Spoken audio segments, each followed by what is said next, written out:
तेलंगणा राज्यातील मुलुगू जिल्ह्यामध्ये 8 माओवाद्यांचं आत्मसमर्पण, यामध्ये 3 महिला आणि 5 पुरुष माओवाद्यांचा समावेश.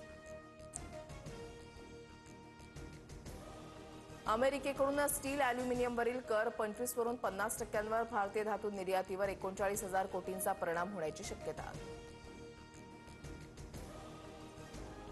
बांगलादेशच्या माजी पंतप्रधान शेख हसीना दोषी.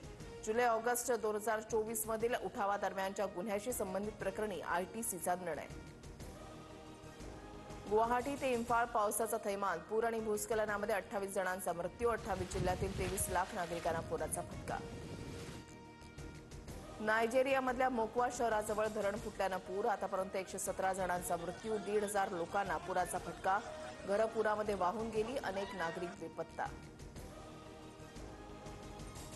श्रीनगर लेह महामार्गावरील जोझिला खिंडीजवळ हिमस्खलन, कोणतीही जीवित किंवा वित्तहानी नाही. प्रशासनाकडून बर्फ हटवण्याचं काम युद्धपातळीवर. आयपीएलमध्ये आज मुंबई विरुद्ध पंजाब क्वालिफायर 2 ची लढत. अहमदाबादच्या मैदानावर फलंदाजांची कसोटी. विजयी संघ अंतिम सामन्यामध्ये बंगळुरूशी भिडणार.